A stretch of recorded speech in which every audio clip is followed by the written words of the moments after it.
Good morning and welcome to a meeting of the Regulation Subcommittee of the California Paraprofessional Program Working Group.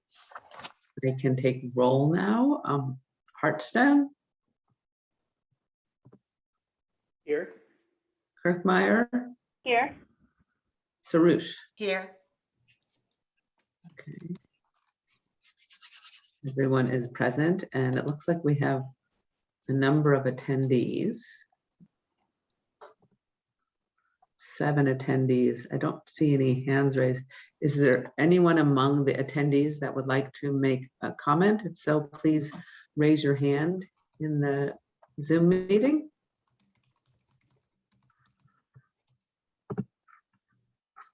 I don't see any raised hands.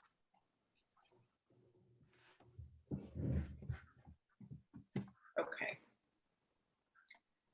So Greg, you very graciously and helpfully put forward a proposal, kind of a path forward. And it looks like, Amos, you wanted to amend the suggested focus for today. Is that right? No, I'm comfortable with what Greg sent around. It's just the 3 rules, the disclosures, informed consent, and I'm not ready to talk about those today, but Greg sent around an email with his proposed way of going forward, which I'm comfortable with. Okay. And just overall, is everyone comfortable with the plan that we have in place for covering? And when I say the issues remaining to cover, these are issues that were raised by Professor Moore, as well as the feedback we got from the full working group from the last meeting. And thank you, Greg, for going through. I think you correctly, it's a difficult job to put time estimates on it, which ones are easy and which ones are hard. And I commend you for wanting to attack some of the hard ones like fee sharing right up front. I think we need to do that. So that's great. Okay.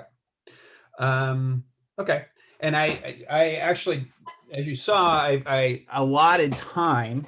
I'm going to grab my timer just so we can at least, but I feel like in a lot of our conversations, we do lose track of time, which is good. We're having a fulsome conversation around a lot of these things, but we do have a deliverable, and we should probably try to get through these issues. So the first rule on our list is to return to rule 1.5.1. Why don't I share my screen?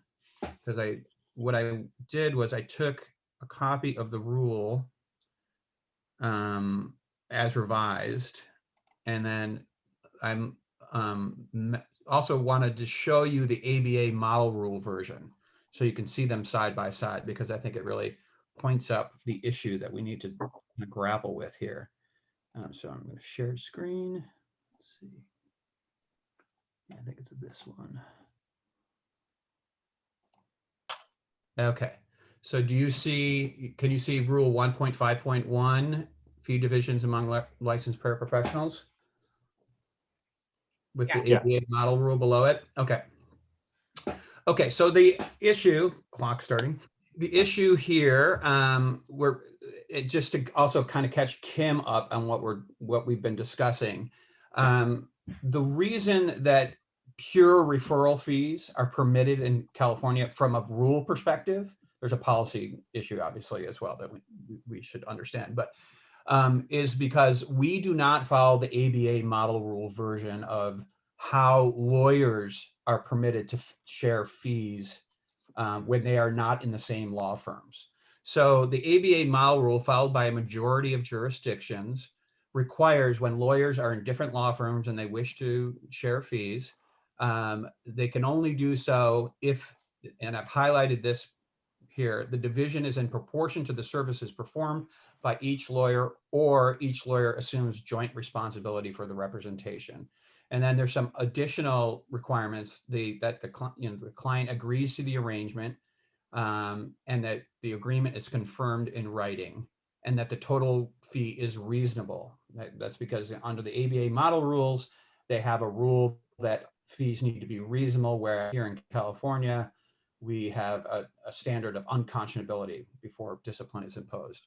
Our version of the rule mirrors it somewhat. Ours is a bit more protective. This is another instance where we require more in writing than the ABA model rule does, because we require that and this is crafted right now as saying licensed paraprofessional, but if you just substitute lawyer, that is the version of our rule. There's no other change right now. So in California, lawyers have to enter into a written agreement between themselves of how to divide the fee. And then the client must consent in writing, either at the time that they enter into that agreement to divide the fees, or as soon as practicable, after full disclosure to the client that the fee division will be made, the identity of the people that are sharing it, or law firms that are taking part in the division, and the terms of the division between the lawyers or the two law firms. And the total fee charge cannot increase solely by reason of the agreement to divide the fees, something that's not in the ABA model rule. And we also have this one provision that says this doesn't apply to fee divisions pursuant to a court order, because the assumption is that a court is supervising the division of fees, and the client is going to be aware of that, and the court will monitor that to make sure it's fair. So you'll notice, though, in our version of the rule, we do not have anything like this highlighted version. So what it allows is for lawyers to share fees, and they don't have to provide services in proportion to the fee they're receiving, or take joint responsibility for the representation. That opens the door for a pure forwarding fee or pure referral fee. So the two questions that we have, I think, here is one, and I know we've addressed this before, but we got some feedback from the working group and probably should come to some consensus on this. One, just between paraprofessionals, do we want to allow them to share fees among themselves? And if so, do we want to follow the model rule version so that the fee sharing has to be in proportion to the services that they're providing to the client, or that they're both taking joint responsibility for the representation? And if we don't impose that requirement, we are opening the door to pure referral fees for between paraprofessionals. Reba, we're small, so just jump in. Oh, okay. So just so I understand, this applies to a situation where for attorneys, so client goes to attorney A for a UD case, right? A landlord or a tenant for UD defense. Somewhere in the middle of the representation, the client and his wife separate, and now he needs help with a divorce. Attorney says, oh, I don't do divorces, but attorney B in this other firm does. So in that case, 1.5.1 applies if there's a referral fee to be exchanged between if attorney B pays attorney A referral fee, correct? Is Correct. that what we're talking about? Correct, just for that divorce matter that they cannot handle, yes. Okay, so, but we don't follow ABA model rules, because at that point when the case is referred, attorney A is totally off the hook, is not responsible, doesn't have joint responsibility, that's it, they're done, right? That's right. Okay. That's right. They're not assuming responsibility for that particular matter. Of course, because they were the attorney for the UD case, they still have, but those are two separate matters. So to the extent that attorney A is receiving a fee simply for referring that divorce matter to another attorney, and the total fee that divorce attorney is not going to increase, but basically the divorce attorney is taking some portion of the fees off the top and giving it back to attorney A, because just for the referral. Okay. That is permitted as long as you comply with the requirements of this rule. If we were following the ABA model rule, attorney A and attorney B come to some sort of malpractice, would attorney A be responsible for that? Is that what the ABA? I think in the situation that you describe in a jurisdiction where the model rule prevails, they wouldn't receive a pure forwarding fee, because attorney A is not competent to handle a divorce matter. Okay. So they would make the referral, but they wouldn't receive any compensation for that, because one, they can't provide services in proportion because they're not competent to provide those types of services. And two, they can't assume joint responsibility for a matter that they cannot take on. Say if attorney B Right. somehow becomes incompetent or dies in the middle of the representation, attorney Okay. B can't step into their shoes and say, I've got it from here. Okay. So let's change that a little bit. In the UD defense, I think we limited representation in court up to something like jury trial or something like that. So there's a limit on in-court representation. So paraprofessional A does UD, takes on the case, but the case goes to trial. Now they can't participate, they cannot represent. So they refer the case to an attorney. If we follow the ABA model rule, a pure referral is not possible, a fee. We need to discuss that. But what I would suggest just for our discussion right now is that we just focus on the relationships between paraprofessionals themselves. Because we then have to talk about whether or not we're going to allow fee sharing between lawyers and paraprofessionals. Got it. So the first issue that I would like everyone to grapple with is whether or not we want to allow fee sharing among paraprofessionals. So an example of that would be in the family law space. Perhaps somebody really specializes in one area of practice within their full scope that they're licensed to practice in. And they know another licensed paraprofessional specializes in a complementary area that also within the scope of their license. And they work together.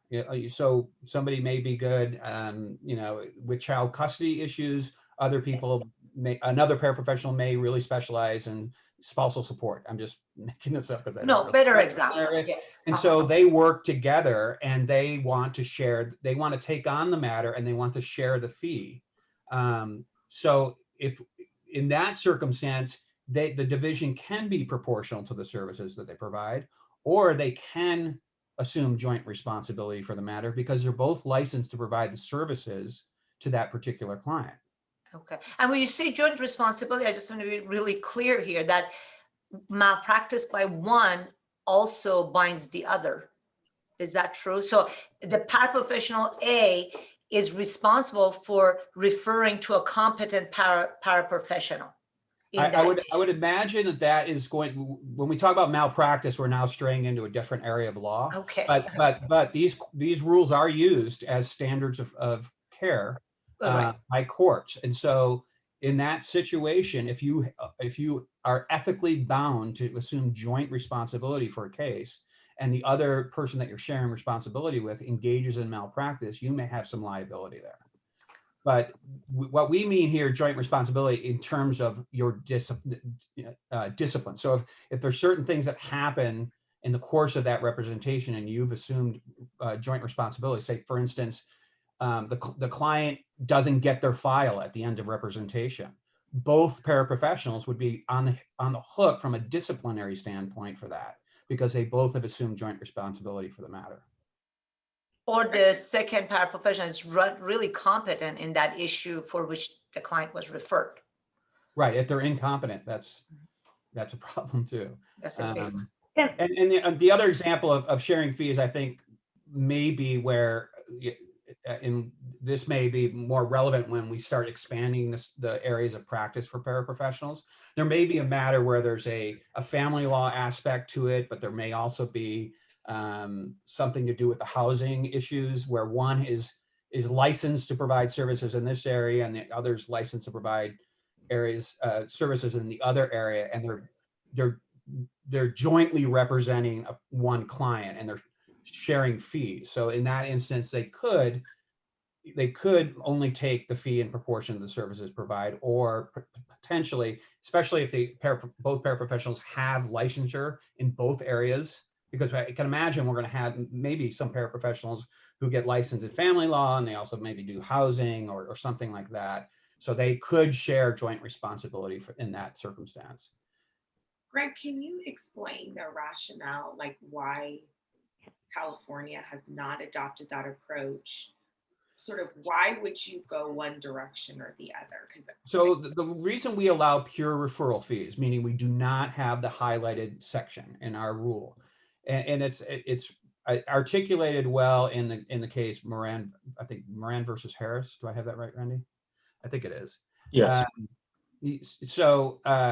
Is because we want to encourage these kind of referrals, because lawyers, when they receive their license, are considered omnicompetent in all areas of law. And so one of the ways you avoid providing incompetent legal services is that you either currently have the knowledge and skill required to provide the legal service, or you can try to acquire them. You can become competent. You're certainly licensed to provide. So if you're an antitrust lawyer and you suddenly decide to take on an employment case, you can do so as long as you're able to study up and become a very good employment lawyer in the course of that matter.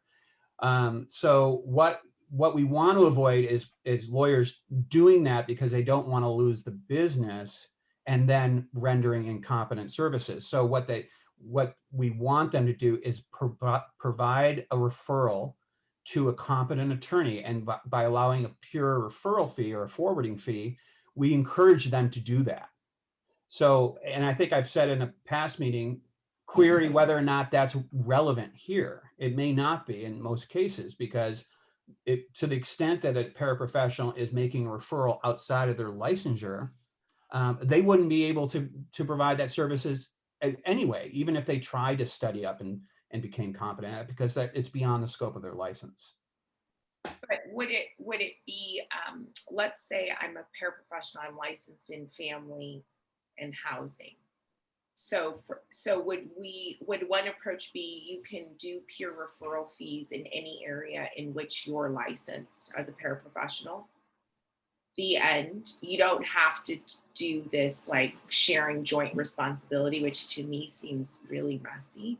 But you could limit it to, you can only do peer referral fees in areas in which you're licensed. I think we could do that. I mean, that we'd have to work the rule language, but theoretically, I think that would be possible. Andrew, Randy, do you have any thoughts on that? Sounds like a hybrid rule. Yeah. I do note that the licensing or the other subcommittee has proposed or has already recommended that the eligibility includes JDs, people who have LLMs. And so those folks, the JDs, for example, they probably fit the mold of Moran v. Harris and the policy that they're somewhat omnicompetent and they could know enough to make a sound referral and comply with the protective steps in the California rule approach. Those paraprofessionals who don't have a JD, they will have met, I guess there's universal requirements for 3 units of PR, 3 units of evidence, 3 units of court procedure, 3 units of court advocacy, and they might have a paralegal certificate instead of a JD. But I really don't think the Moran v. Harris rationale applies to them, particularly if they're acting outside of the scope of their narrow licensure. I mean, they would be in the same, presumably, position as a tow truck driver and possibly be influenced by whoever would pay them the most to make the referral, because they don't know enough about the law to know who would be a competent person, what area of law is implicated, et cetera. I mean, those assumptions come into play when you have a licensed attorney, or in the case of the paraprofessional program, maybe someone who met eligibility by having a JD. So I start with that first principle, that Moran doesn't, I think, apply to all of the paraprofessionals in the program. But you could do a hybrid. I mean, that's interesting. It just seems somewhat complex. Yeah. That makes me ask a question, though, because no matter how you come into the program, you're still a paraprofessional, whether you're a JD or whether you came in as a paralegal or whatever. It still would go back to your licensure that you hold and what you would fit under for rules. Wouldn't that just be as a paraprofessional? Yeah, I agree. I don't know that if you came in as a JD, how that's. So Yeah, I think Randy is just parsing the language from Moran versus Harris, which states the current public policy in California, which permits referral fees and why that's applicable to lawyers, and that might be more closely analogous to someone who has a JD as opposed to others who might qualify for the paraprofessional program. I think that's what Randy was getting at. That's correct. Yes. Yeah, so And having a question. hybrid, as Leah suggested, may make sense for this new group of licensed legal professionals because of we're assigning areas of allowing for specific areas of legal specialization versus attorneys that have a general license that can do anything. So just because I'm unfamiliar with the fees for attorneys and the sharing and everything, what is the negative side of sharing the fees? Because that will help me figure out, like, what do I want to protect here with the way we write this? So what are the dangers of the fee sharing amongst individuals? Well, one is that a client will engage an attorney or engage a paraprofessional who they have chosen based on their reputation, and that work gets farmed out to somebody without the client really having any knowledge that this particular lawyer or paraprofessional is not actually doing the work that they thought they were, and perhaps farming it out to somebody who would not be as competent. That's one thing. The other thing, the other aspect, which is in the rule itself, is that these types of fee sharing arrangements could increase the overall fee charged, which is one of the reasons we want to make sure that the total fee is not increased by virtue of the fact that they're sharing.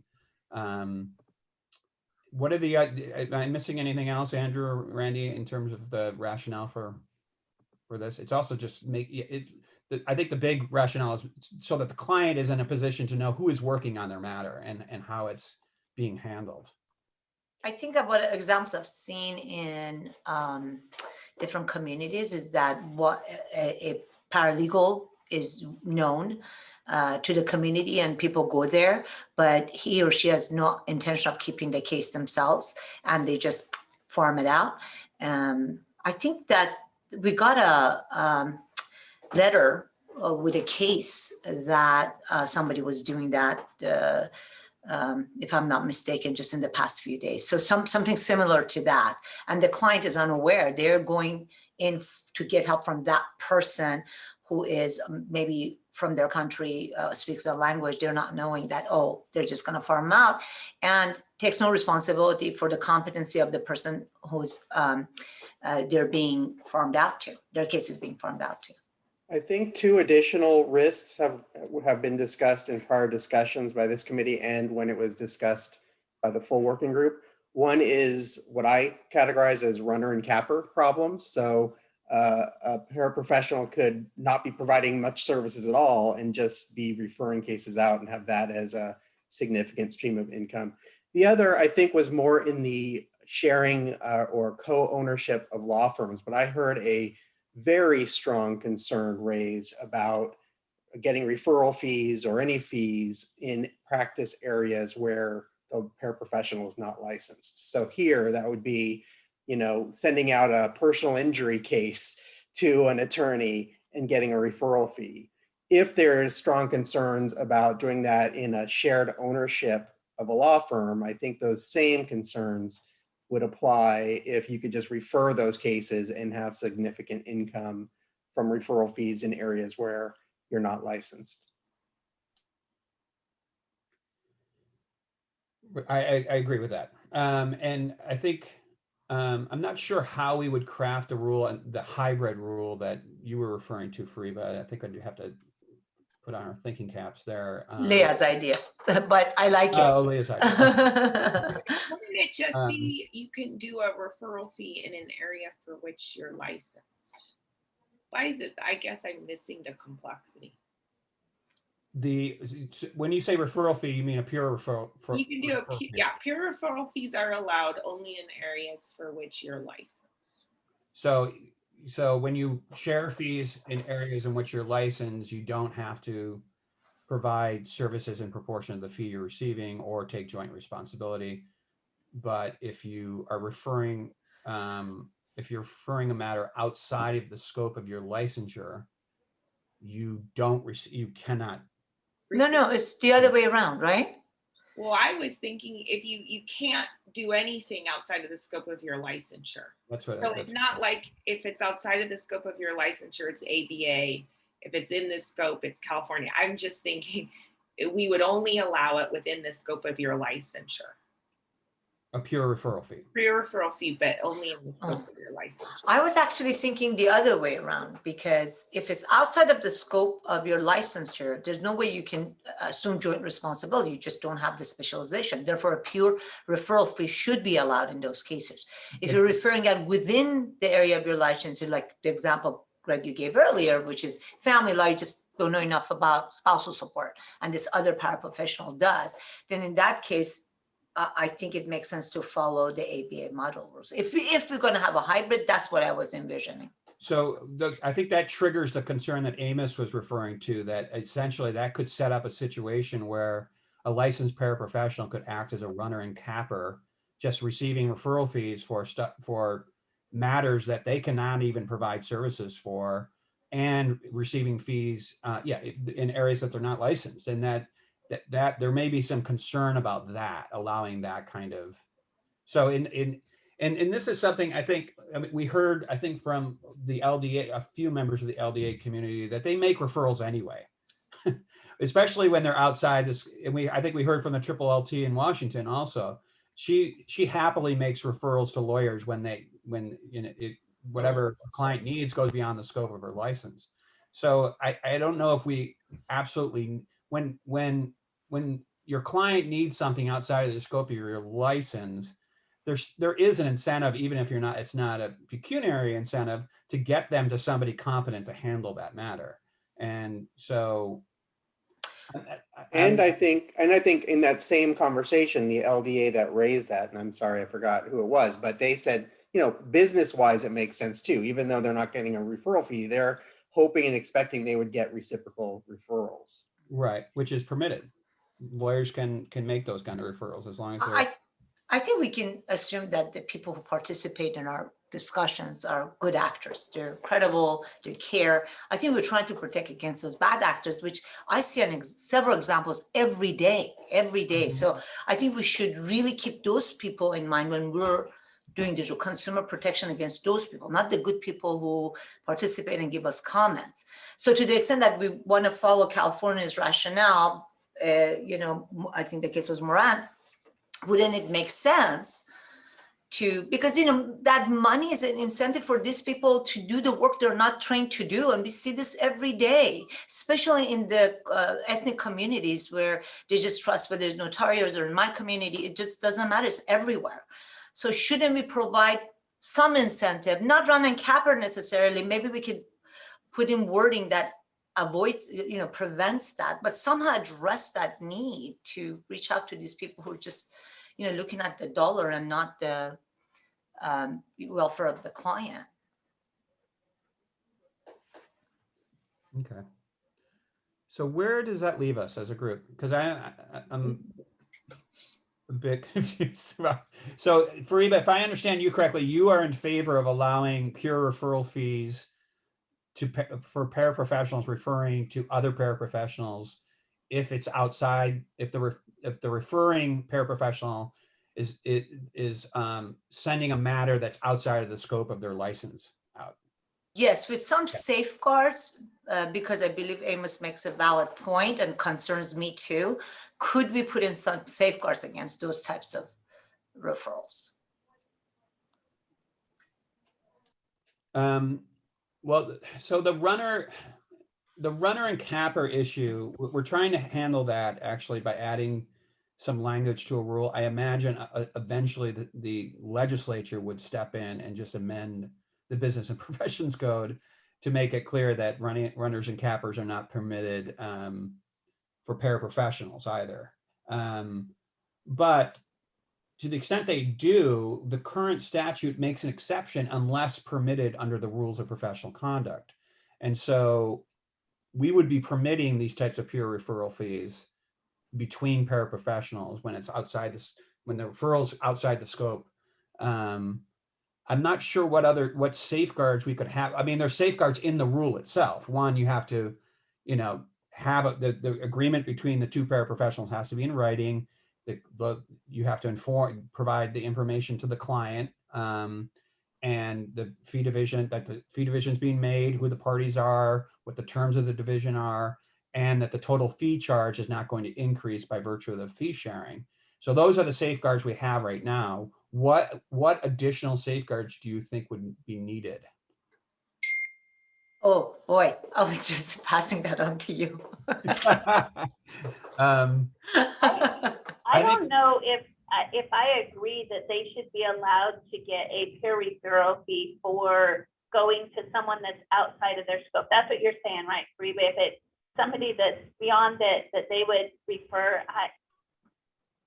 I kind of go back to our other discussions where people said we do that anyway and do that referral without a fee right now. I was just saying that not all paraprofessionals would do that, and the people we're trying to regulate, specifically the bad actors, they're not coming to these meetings. They're not probably not going to refer because they want, you know, they want the money. And if they have if they get a license in family law, but they don't really know support that well, you know, they're going to continue to do it anyway because right now they're doing it, you know. So they just don't have standards and ethics. And I'm So just you don't, go ahead. you don't need a rule, Kim, to permit a referral without compensation. So a client can come to me and I can say, Greg's the best employment lawyer I know. You have an employment case, please go call Greg Fortescue. And the client can choose to do that. And Greg says, great, thanks. I understand you met with Andrew. I'll talk about your case. I don't give anything to Greg. Greg doesn't give anything back to me. That happens all the time. People build reputations. They get referred cases daily. The policy that might be incentivized here would be someone for the paraprofessional program who's licensed only to do service area X. The client comes to them for service area Y. The X paraprofessional can't provide those services. And so would the policy that the working group would want to adopt be that paraprofessional X might be incentivized to refer the client to paraprofessional Y so they could get the legal representation in that area. And in order to do that, if they wanted to get a referral fee, they would have to go through the safeguards of Rule 1.5.1. I completely understand that. I think my point is that for attorneys, I completely understand that because they can carte blanche practice in any area. So they're going to, you know, keep it to themselves and, you know, practice incompetently. A paraprofessional, on the other hand, that is the role of the state bar then. If they go beyond their scope or into the area where they're not supposed to be and they're not licensed to do that, that's where, you know, the state bar has to step in and take action. And that's where if we have, you know, appropriate informed or mandatory disclosures or whatever they are, informed consent and the written agreement where you're looking at, and I'm looking at, oh, this individual is only licensed to do X, you would know, hopefully, that they're out in the wrong scope of what they're doing. So that's why I'm saying, Andrew, is like, should we even put it out there that they can do it? Or should we just stop it and then take care of the bad actors that way through the normal process? Yes, for a clarification, did you say in the current rule for attorneys, I'm reading it again, is there a built-in safeguard for the referring attorney to only, I'm not even sure how to say it, to sort of, the standard care being that you know that the attorney you're referring to is not incompetent. Does that make sense? It's not in there, but there's a comment to the rule, I believe, that refers to the lawyer's duty of competence. And I think there's some case law out there. I mean, if you refer a matter to somebody that you know is incompetent, and you could be in violation of Rule 1.1, because to the extent you have a client relationship already with that person and you're referring to them to somebody that you know is either give an example. You know that the person you're referring to is an alcoholic, misses court dates all the time, and lo and behold, after you make the referral and receive a fee for it, the lawyer you referred to completely botches the case and harms the client. There could be, I think there could be a colorable claim that you are subject to discipline under Rule 1.1 because you did not exercise competence when you made that referral.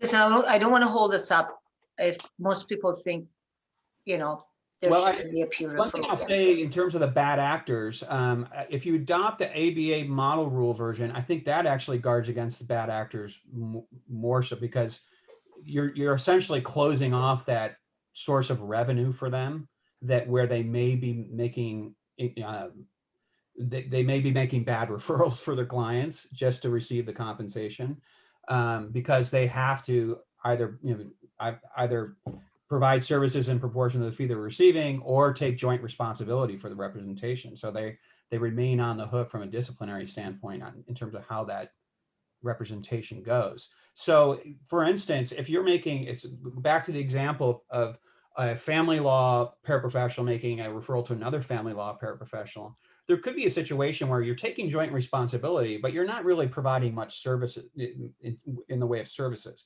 So for instance, say you're a paraprofessional, you could handle the matter, but you are just, your caseload is already burgeoning, but you know that there's a paraprofessional that you used to work with that's very good and they don't have a lot of work right now. You could arguably take joint responsibility for it, receive a portion of the fee as long as the client consents to it and is given the information, but not really do any work on it. So in that sense, it's not quite a pure referral fee because you're still taking joint responsibility, but it does provide some financial incentive.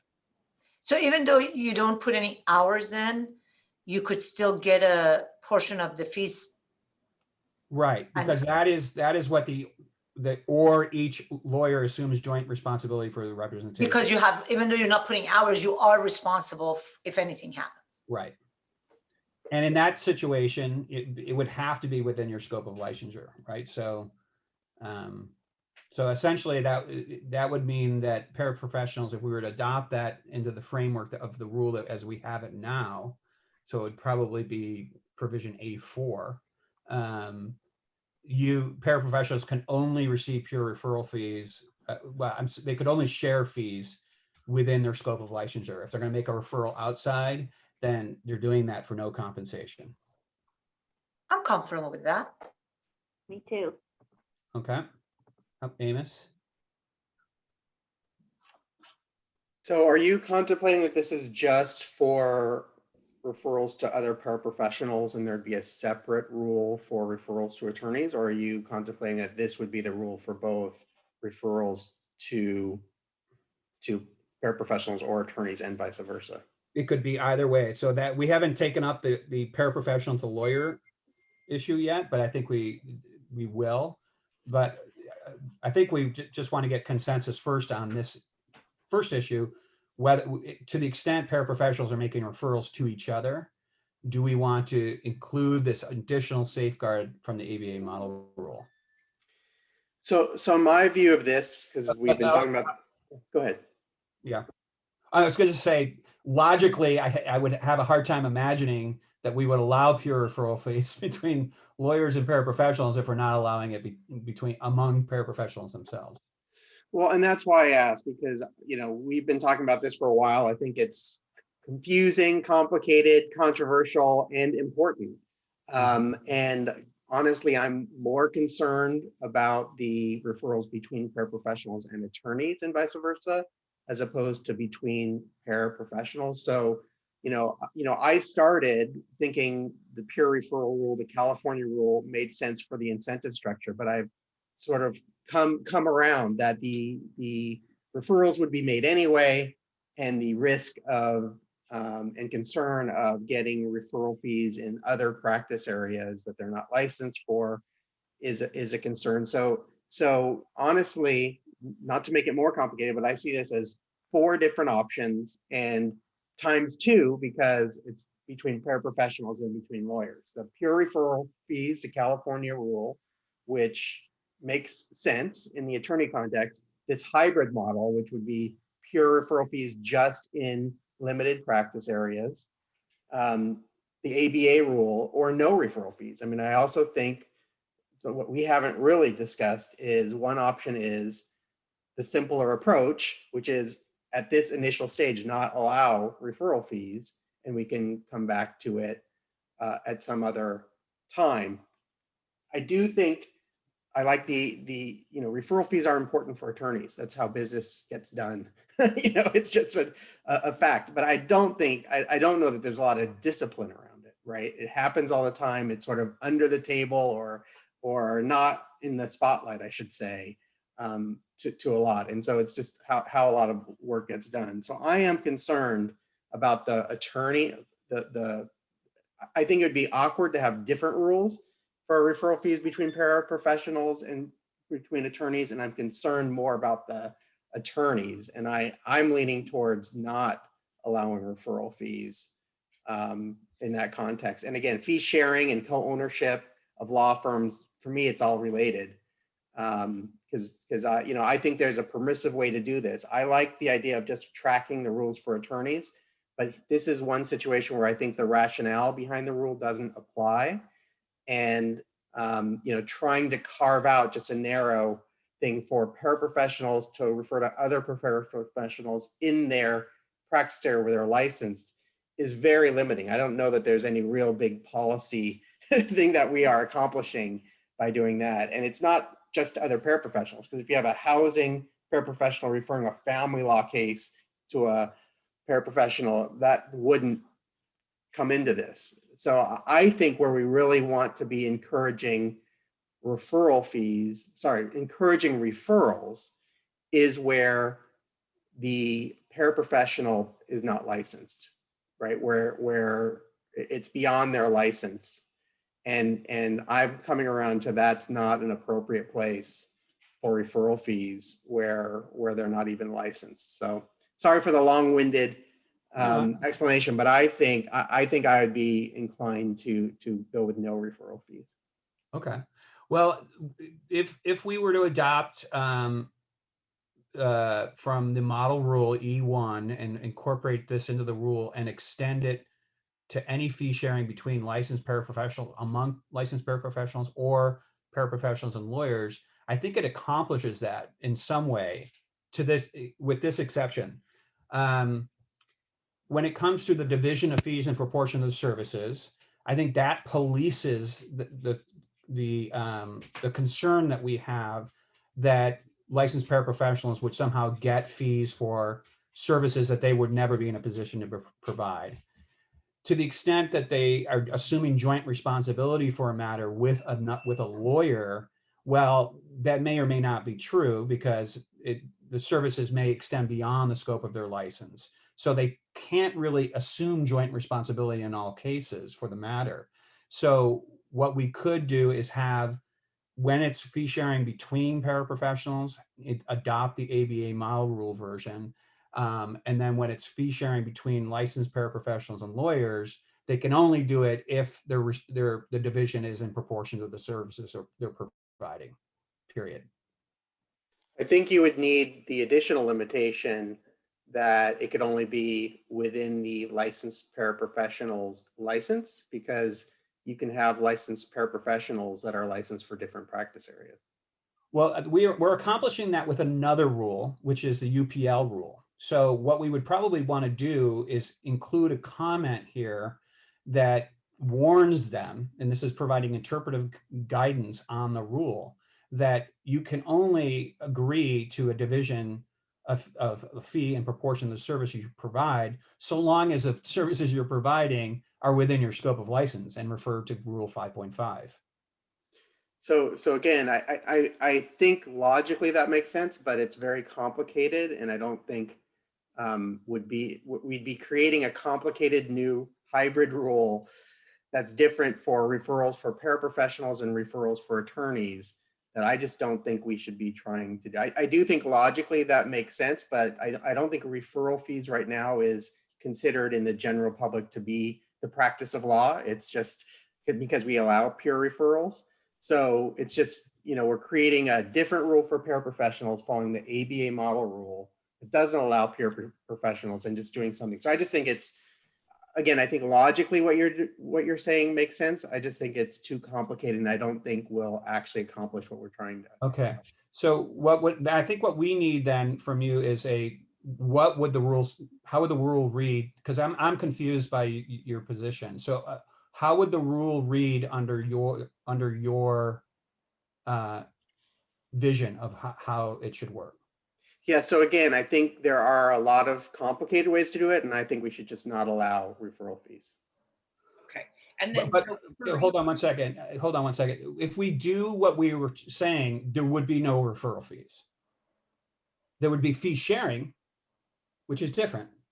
There would be no referral fees. So if we were to adopt rule E1 as part of the rule for fee divisions, fee sharing, there would be no pure referral fees between paraprofessionals. They either have to provide services in proportion to the fee they're receiving, or they have to assume joint responsibility. If they're sharing fees with a lawyer, they would have to provide services in proportion to the fee that they're receiving. So that's neither situation envisions a pure referral fee. So I think that what I'm saying is what I'm explaining, I think captures what you're trying to accomplish. I understand. So I am convinced by that. So no referral fees, no pure referral fees. Fee sharing is allowed as long as it's within the practice area of the paraprofessional, and they, and they split the work. Right. So I'm fine with that. And again, I think although a comment might work, I think it really should be plain as day that it needs to be within the practice area, the licensed practice area of the paraprofessional for it to work. And what we find, I mean, what I found going through the whole process of revising the rules for lawyers is, as we go through this process, these rules all interlock to create one scheme. And so it's very hard sometimes because we spend a lot of time focusing on one rule, and then we want one rule to do all the heavy lifting for the disciplinary scheme that we're envisioning. And so that, I think what you're referring to is really going to be accomplished through the licensing process, education process, and continuing legal education process for these paraprofessionals. They're going to have, what their takeaway is going to be, hopefully, from their training is, oh, under these rules, I can only share fees if I'm providing services in proportion to the fee I'm receiving. And there's such thing as pure referral fees. And that hopefully is their takeaway from their training. Yeah, so I am comfortable with that. And thank you for clarifying that. That's helpful. Okay. So can we see where Fariba and Kim are on the proposal, which I think I'm understanding is adoption of the ABA model? And can we use an example? Because I'm good with examples. So going back, okay. So if a paraprofessional licensed in the area of family law, okay, decides, hey, I don't know enough about spousal support, I'm going to bring paraprofessional B in, then ABA model rule applies in that situation to allow for a referral fee, but joint responsibility. No, it wouldn't allow for referral fee. It would allow for fee sharing. Fee sharing, sorry. And the reason they would allow for fee sharing is because they are permitted to either receive fees in proportion to the services they're providing, or they can assume joint responsibility for the matter too, because that's within their scope of license. Even though they don't like doing that type of work, if paraprofessional B drops out, they can step into the shoes of that paraprofessional and provide those services. They have to do so competently. That's where Rule 1.1 comes in. Okay. But they can step into those shoes. So fee sharing is permitted under those circumstances. Fariba, I'm sure you already understand it, but for me, it helps just to expressly state the conditional requirement. So in your hypothetical, family law matter, paraprofessional A wants to bring in family law paraprofessional B to share fees. I would describe it as they may do that only if the division is in proportion to the services performed by each paraprofessional, or paraprofessional A agrees to assume joint responsibility for that representation with paraprofessional B.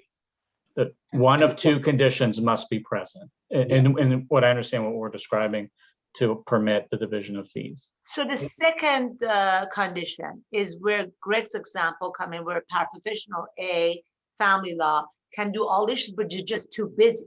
So they bring in paraprofessional B, even though there's no work that they're performing because they're too busy, just by the virtue of sharing responsibility, they're allowed to fee share. Is that correct?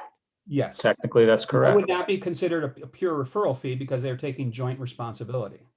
That's right. Okay, And it now, incentivizes paraprofessional A to keep tabs on the matter because they're on the hook. on the you know, hook, okay.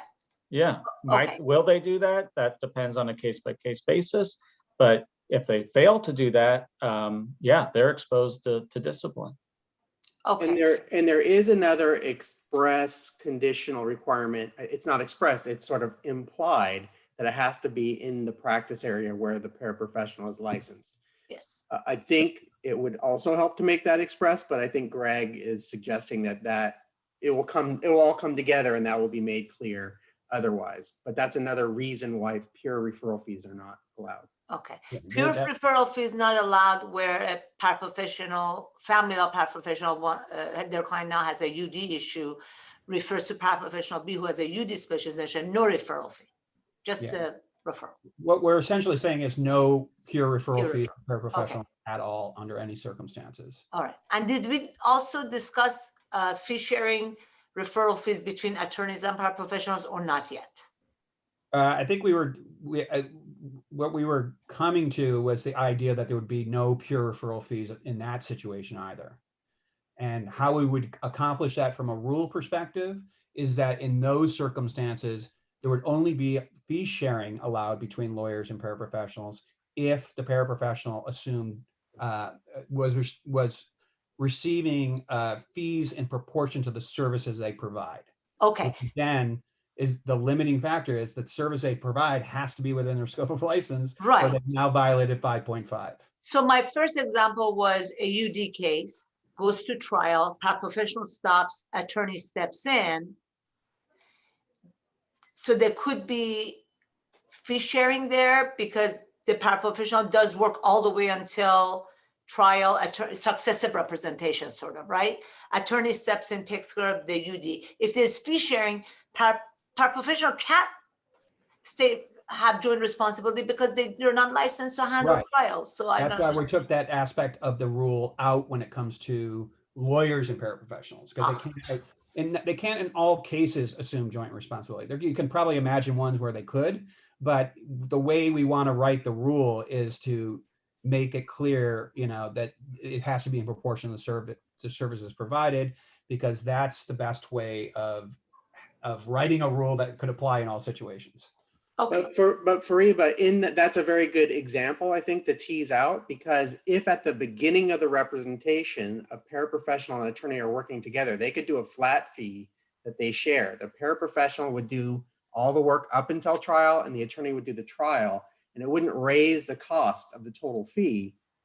So that's fee sharing. What they couldn't do is just a referral. So the paraprofessional takes the case, does everything, and says, sorry, we're at the end of my license, I'm going to refer you an attorney. They can't then get a percentage or a referral fee for that referral that would increase the cost of the price.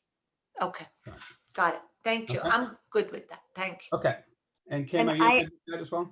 Yeah, I'm good with it. I like the fact that we're allowing the sharing of fees, but that referral fee, we've stopped it. So I am both for paraprofessionals working together and for paraprofessionals and attorneys working together as well. So I'm great with it. Okay. That's great. And I would like to credit Randy. I think he came up with the ABA model rule adoption in his circumstance. Okay. Let's move on. We're about at 50 minutes, right? 57, look at that.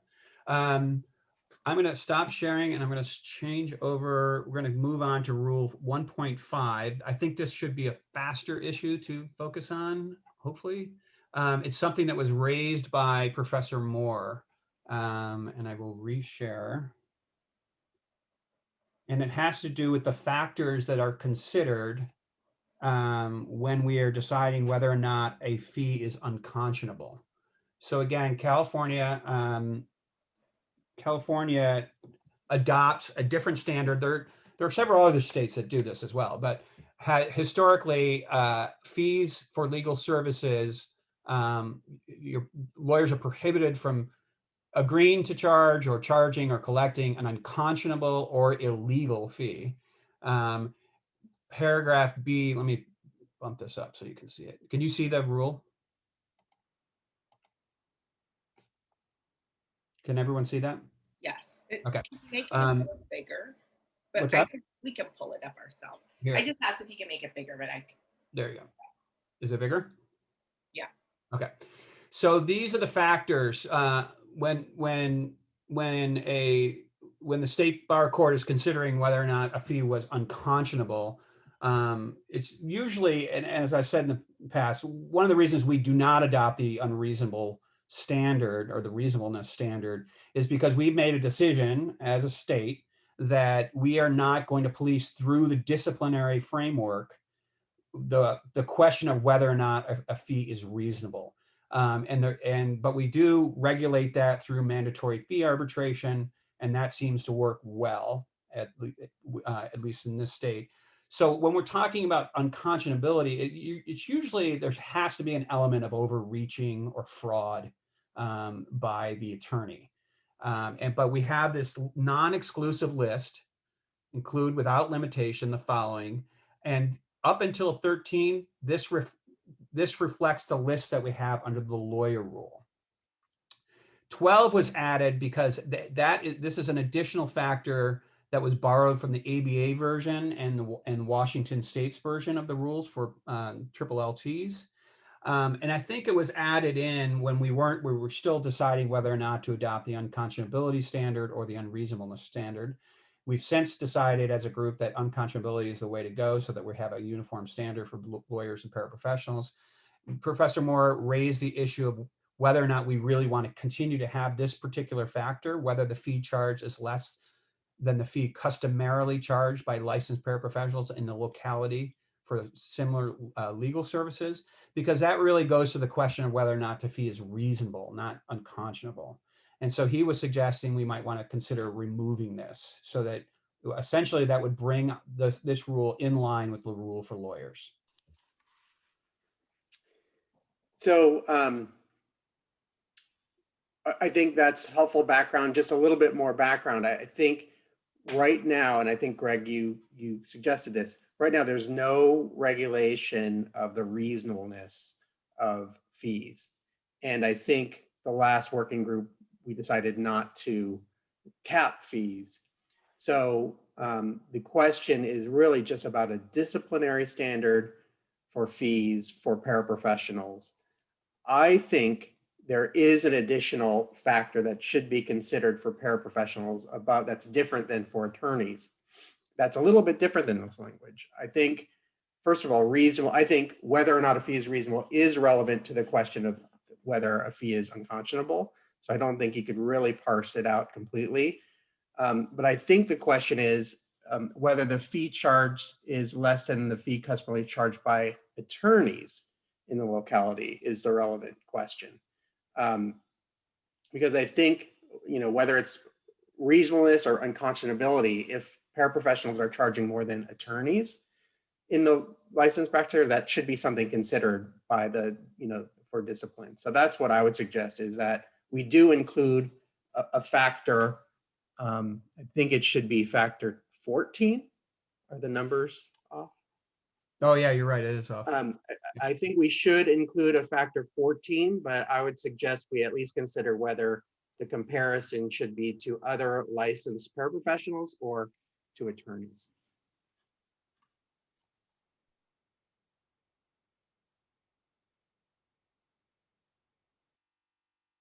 Kim, Fariba, do you have any feedback? Well, it's just one of the factors they're going to be looking at, right? It's not just, if it is, it's just a factor to take into consideration. That's correct.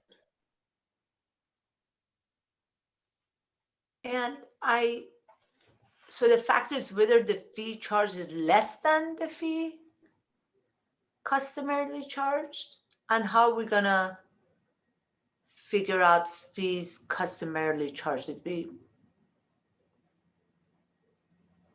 That will be a burden upon OCTC or to marshal the evidence in order to prove that the fee charge was unconscionable. Just for disciplinary proceedings where there is some charge, usually in combination with other types of fraud, as Greg mentioned, that the fee they're charging is unconscionable. Right. so this is where I'm thinking we need to set up the system ahead of time to provide this data. I think one of the items that was in the email sent out by Leah after the last group meeting was whether data should be collected regarding fees being charged, so that at some point we can come up with statewide fees customarily charged. I just think it's arbitrary to put that in there and then not have a way to establish a standard, right? Just not. Right, but we're not regulating fees with this. We're just indicating what items can be considered in disciplinary proceedings of whether the fees charged by paraprofessionals are unconscionable. So there's already the unconscionable standard. We're not changing the unconscionable standard. It is a little bit vague, but this is a list of 14 factors that can be considered. So maybe I'm just being dense, but wouldn't it be whether the fee, and I think Fariba kind of implied this too, is more than the fee customarily charged? Wouldn't it be more than? I mean, it could go either way, I understand, but it's more than what an attorney would charge. Or by licensed paraprofessionals. It- So I think what's being said is that the factor should be neutral because it could, it's a two-edged sword. It could cut both ways. So you might be able to draft it to say the amount of fee of the paraprofessional's fee compared to a fee charged by a lawyer, blah, blah, blah. Yeah, so it could be stated either way. I'm fine with that if we want to revise it to say the same as or more than what attorneys charge in the local area. Well, just in comparison to, because if it is clearly less than, then that militates in favor of the fee not being unconscionable, That's being fair too. completely appropriate. If it's far in excess of what is charged for the same or similar service by a lawyer, then that is a factor that would suggest that this is a wholly exorbitant and disproportionate fee, et cetera, that matches the unconscionable case law. Fair enough. I So it think could I be like the something- idea that the factor be stated neutrally. Yeah, no, I think that makes sense. So it could be something like the nature of the fee compared to that customarily charged by attorneys or something neutral. In fact, I'm just looking at the model rule version. They simply say the factors to be considered, and they say the fee customarily charged in the locality for similar services. So Has that ever been difficult to figure out? Because attorneys don't report their fees. I hear what you're saying, Fariba, especially once we're saying the fee customarily charged by attorneys in the locality. We are not collecting that information from attorneys right now. So how about this as making it more neutral and addressing both of these concerns? Tracking that language, was that the model rule you just had up? Mm-hmm. Just tracking that language and the fee customarily charged in the locality for similar legal services by paraprofessionals and attorneys. We could just make it a general factor that can be considered.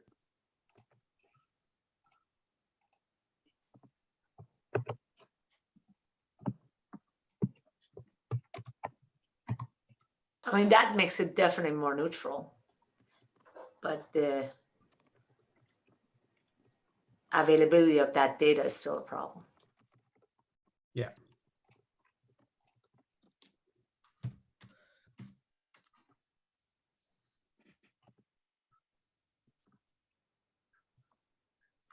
Customarily charged by licensed paraprofessionals.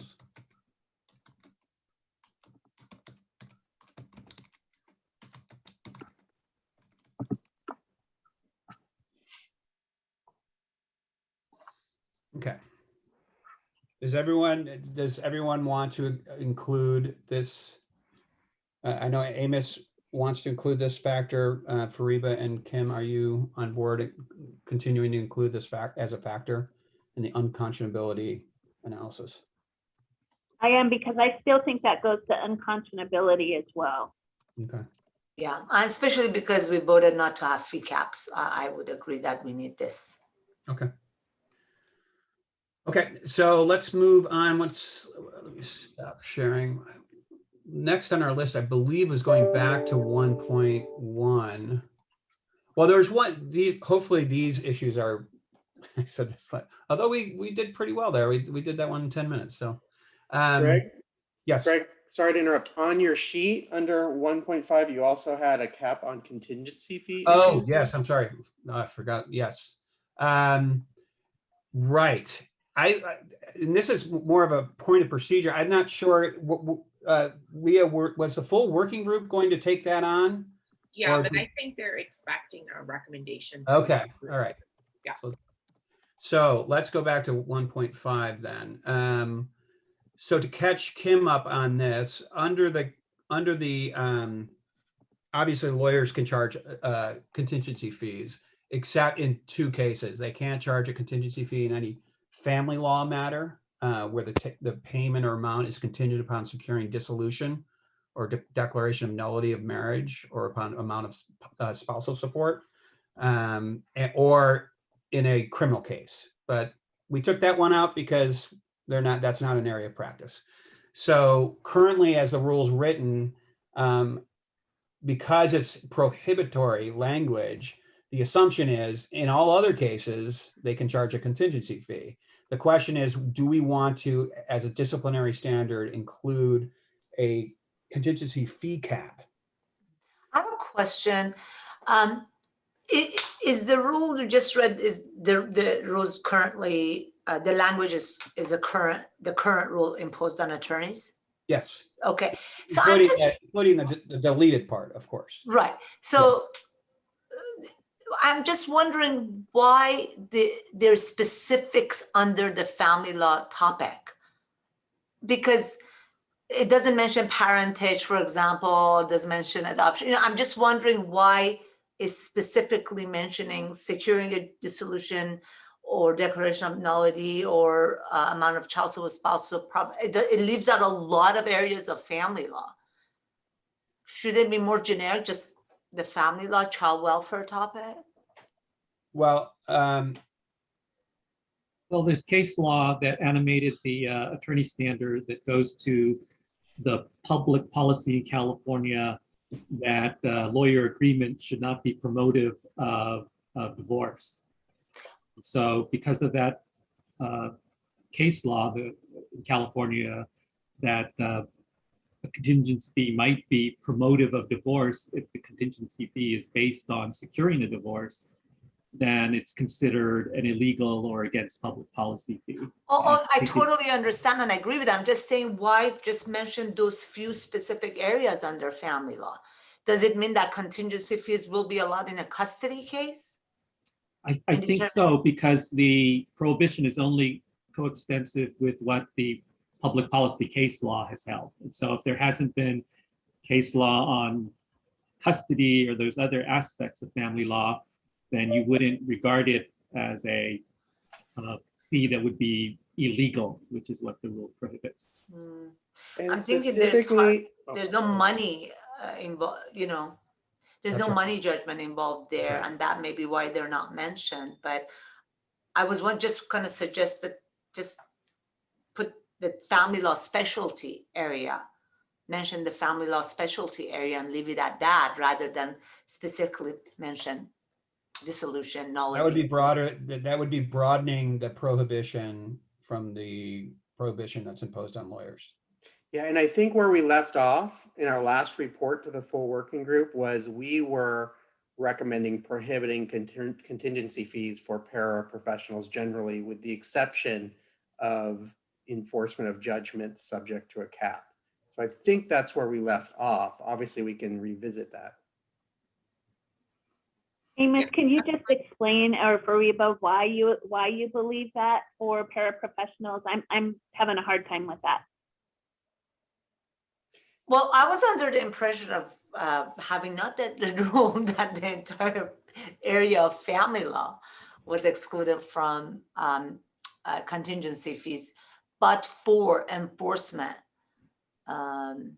collection of fees. Because right now, if I'm not mistaken, there are private child support collection agencies that are authorized by statute. And we hate them, but they're there. And then there are collections professional, not necessarily attorneys, but professionals that help with collection of spousal support, because there's no other way. There's no DCSS equivalent for spousal support. So they're out there trying to help spousal support recipients collect those funds. So I was surprised, and my apologies for not reading this ahead of time, to see that there are specific areas mentioned. And I get Randy's point that is specific public policy mentioned in the case. I totally get that. I just think it's just sounds unconscionable to say a paraprofessional could charge a contingency fees in a custody visitation case. First of all, there's no money involved in a custody visitation case. How would they even do that? Right, so 30% of what? I don't think it's not that it's unregulated. It would fall under the general prohibition against a fee that would be unconscionable. And so while it's allowed, but it would still be subject to unconscionability. But we're losing Amos's point, which I think is accurate. One of the groups, I can't remember which one, but I could look through my notes. The recommendation already was no contingency fees at all, other than in enforcement of judgments. So we've already excluded all of family law. Good. We're just talking about judgment enforcement and should there be a cap. Yeah, and Kim, to answer the background on that, because obviously we could revisit it, but I think the background was, first of all, the exception, enforcement of judgments and might be a access to justice issue where that might not otherwise, you shouldn't, maybe a client shouldn't have to come up with money in advance if contingency is potentially available. But generally speaking, for cases, especially in the practice areas where we're looking at, if an attorney would be available to take on the case at a contingency fee, then the lower cost alternative, unless there's not the access to justice issue there. And again, the concern about high contingency fees and consumer protection. So I think, especially when we were looking specifically at the practice areas of housing and eviction defense and family law and consumer debt defense only, there just didn't seem to be any rationale for allowing contingency fees, except with some specific exceptions. And we did hear from people who raised concerns about contingency fees being allowed. So we were looking at, I personally was saying no contingency fees at all, but I think we were convinced that there might be specific instances. Enforcement of small claims court judgments, I think we talked about, and enforcement of wage and hour claims and other judgments was something that the contingency fee really might make sense subject to a cap. So this language would be replaced by no contingency fees but for, and then you would list the types of cases where contingency fees would be allowed. And I would go for that. And it sounds like, at least among the full working group, there may need to be some discussion about whether contingency fees should be allowed and should there be a cap and what should the cap should be. And I do think it's up for us to discuss a recommendation. So it's more so from your point is that these cases are not really even lending themselves to a contingency fee for the most part. Is there anyone, I would hate to be, for the consumer, that the individual wasn't really fighting for them because there's no contingency fee in it anyway. But I think you're basically saying that any of the cases that they would take on would not be to that point where we're putting consumers in harm that way. Yeah, we're open to discussing if there are practice areas that it should be considered. I think the one that was raised was enforcement of judgments. Got it. I don't think any others have been identified. So I'm okay with that too, then. That makes sense. Okay, so I've rewritten the rule so that we'll read: a licensed paraprofessional shall not make an agreement for, charge, or collect a contingent fee except in an enforcement of judgment matter. And I think the question is, should there be a cap and what should the cap be? And I have suggested I would be in favor of a cap. You know, and I think we did talk about this at prior meetings, and we were talking about 25% cap, a third cap, something like that. But again, I don't know that we've come to consensus on that of both, whether there should be a cap and what the cap should be. And that's a separate fee cap discussion that was already voted on then? Yeah. Okay. We specifically sort of excluded contingency. Yeah, I personally think there's pretty strong, probably consensus for a cap on contingency fees. So does I would anybody think have so. a I don't number? think it's going to be that controversial, but again, what should the cap be? Yeah. Does anyone have a number? Do we have a source? Well, the material we posted for the fee cap discussion gave you a number of different examples. I think the lowest I saw, I'm not looking at it right now, but like a 10% on the victim's compensation award, maybe the highest cap I saw was 40%, I believe. So there's a range right there, I think. Right. And I do think it is typical, at least for attorneys taking on cases, to do something in the 25% to 1/3. Sometimes that goes up if trial is involved, but usually, you know, pre-trial, it's common to see contingency fees in the 25 to 1/3 range, in my experience. Yeah, my own personal experience also the same. 40%, I think, for trial. If the case went to trial, and lower if it did not. And but there's no cap on attorneys right now, correct? For contingency fees within those limited exceptions that we saw on Monday. Yeah, there's statutory caps in those particular areas. Just those areas. Yeah.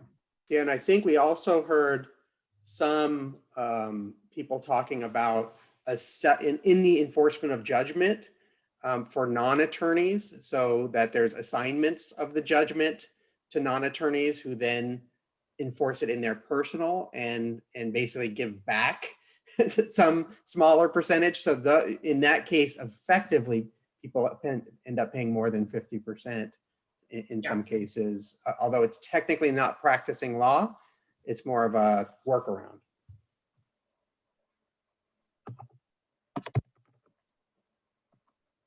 What do you guys think, Greg, Andrew, Randy?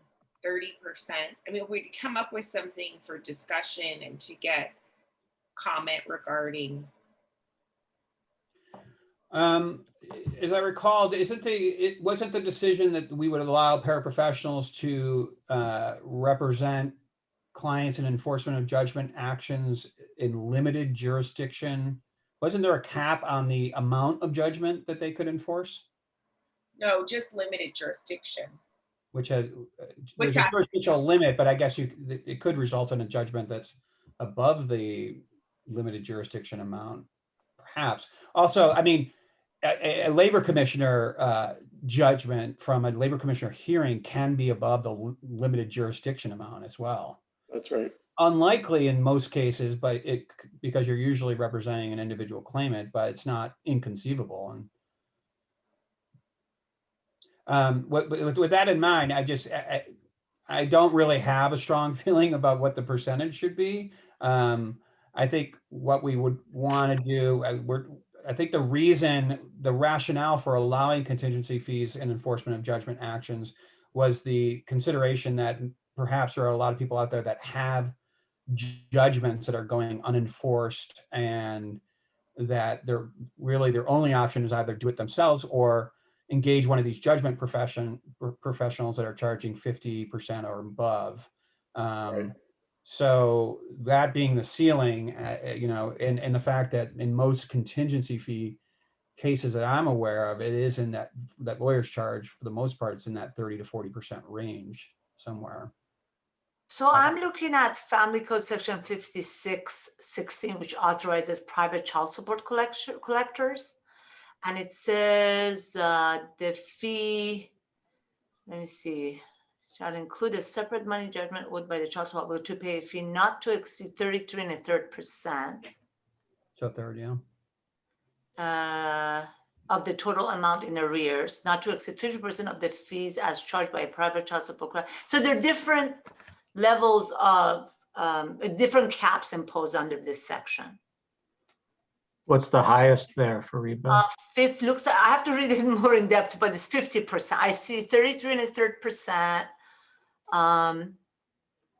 After January 2010, not to exceed 50% of the fee as charged by a private child support corrector pursuant. So I have to read it more carefully to see what the difference is between the two limits.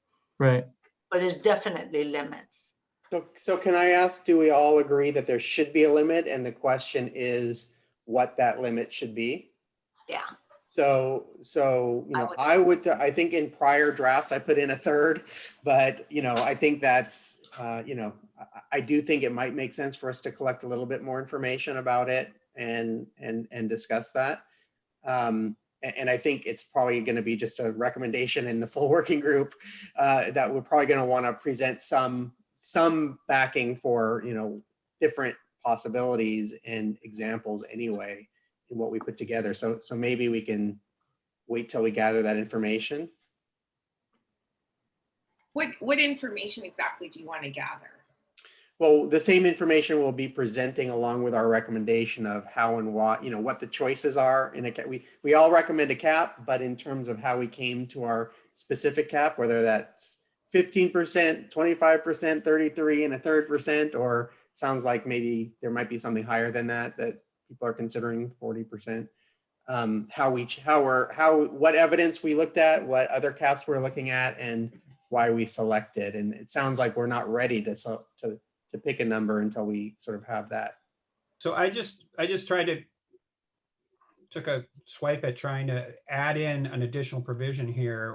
We can leave it blank in terms of the percentage, but any reaction to that? Any contingency fee permitted under this paragraph shall not exceed blank % of the total value of the judgment. I mean, the language looks fine to me. I do agree. We probably have to have some basis for the percentage that we put in there. I guess Leah, and so from Leah and Greg and Andrew and Randy, you all agree that there should be a contingency fee. Well, that's a policy decision for you, for you guys. I would say, but with respect to this discussion, I think for Reba, finding a comparable statute in my mind is very helpful. That supports, if you're going to put in a cap, especially if it's similar to judgment collection in other areas of law, I think that's, for me, helpful. Particularly when you go to the Supreme Court with a rule filing petition to help support that. I'm going to step outside my staff shoe and just say, I think a lot of this, I would hope, could be negotiated between the lawyer and the client. I feel clients are and should be empowered to always be able to say no. And so if we're going to put a cap, I would err, if you're deciding between 33 and 40 for purposes of discipline, I think, I'm just my own personal view, 40 gives the ceiling, and hopefully clients are able to negotiate at 33. Others might disagree that they're able or unable to do that. But for purposes of discipline, allow the market to move a little bit in this area and put the cap at what is absolutely disciplinable for going above and beyond. That's my own personal view. I don't see why these people aren't going to trial. So it seems like anything above 40 would, in my view, seem excessive, but that's just how I would approach it from a policy point of view. I agree with that. And it also, I think, raises the question of, should this be a rule of court? I mean, obviously it fits here in the rules of discipline, but it also probably should be a rule of court. Totally agree. And the consequences of violating that rule of court would be what? The contract is void. Yeah, I mean, that's a very good question, because maybe it needs a statute too, but the idea would be that the contract is void, it's not collectible, they've gone beyond what they're allowed to do with their license. But the practical question is really what is what happens.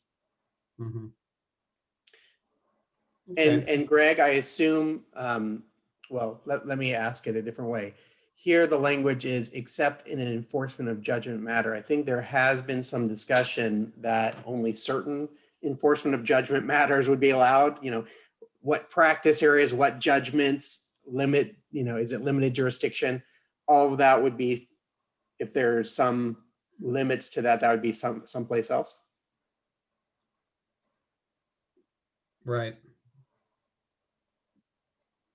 Yeah, we're gonna have to work on the language. So Specific. I looked up AB 2781, which is the bill back in 2007 enacted 5616, establishing private child support collectors. And the bill analysis may be helpful in terms of determining why they picked those fee caps. I was just about to start reading it. But Yeah, but I'll note that this is not limited to that context. So this would I be any judgment that we allow, which could be wage and hour, could be small claims, could be limited jurisdiction, in all sorts of contexts where it might be appropriate. That's why I think we need to collect a little bit more information. Oh, sure. Yeah. Okay. Fariba, I sent you an email asking that you send us the statutes that you're referring to in the bill. Oh, sure. I'm not capturing all of them because we didn't come across those when we were doing our research. Sure. So, and then Amos, when you say a bit more information, I'd just like to hear about, you know, we can kind of repackage what we put together for the fee discussion. We can bring in what Fariba has found, but what additional information would you need in order to come up with just a proposed number? That may be sufficient. I just haven't looked at that materials in that context. If you have the different areas where there are limits on contingency fees, that's already captured. That wasn't the focus in my mind of the fee cap discussion. So I'm happy to look at that material again. Again, my gut says something around a third is right, but I would just like to be able to look at more information and make sure on what basis that makes sense and what context in comparison to other caps. And I think we have to look at a little bit of this, the cause of action or what is being collected. For example, if child support we're talking enforcement of the child support order. We can all agree that it's unconscionable to allow for a large share of that to go to the collector rather than to the children, versus if we're talking about, I don't know, some other amount, again, not having to do with child support. So I think correct, although it might be possible to just have one limit that applies across the board, or we might consider different practice areas, but I think that's a very good point. So shall we move on? Sure. Just trying to capture that we're still deciding whether or not this should be in the rules of court. And to the extent we're talking about different caps for different types of judgments, that starts to make me think it should be in the rules of court. And I think one thing that should be on our list, Andrew and Randy, is the extent to which we believe, I don't think we can include a provision in the rules of professional conduct that states, you know, violation of this provision will result in a voidable contract in the client's discretion. That it kind of runs against the foundational rule 1.0 about what these rules are, which are standards for discipline. I'm not sure we can include something like that in the rules of court, but we may be able to, that type of remedy, or whether or not we are really talking about some statutory restriction that we would want to recommend. Okay, so let's move to 1.0.1. I think we can dispatch this rather quickly. I had just written a note here. We had, so I believe that under the terminology rule and the ABA model rule, there's a definition for lawyer. We purposely do not define lawyer in the rules of professional conduct. The rules of professional conduct apply to all lawyers within the disciplinary authority of the State Bar and the Supreme Court. And that includes not just licensees of the State Bar, but anyone who's permitted to practice here. So we have our rules of court that permit pro hac vice and certified law students and a whole slew of other types of lawyers from other jurisdictions to practice here under a limited basis. I had queried whether or not we should define paraprofessional because it is a new profession and whether or not it needs to be included in the terminology section. Professor Moore, I think, probably took the better position, which is probably done through a rule of court or a statute. And then we could, it could be probably, or it could be placed, some language could be placed here in the rule 1.0 on the purpose and function of the rules of court, rules of professional conduct, with a reference to the definition of what a licensed paraprofessional is in the rules of court. I don't know if anyone has a strong feeling on this, but I just wanted to raise it for everyone.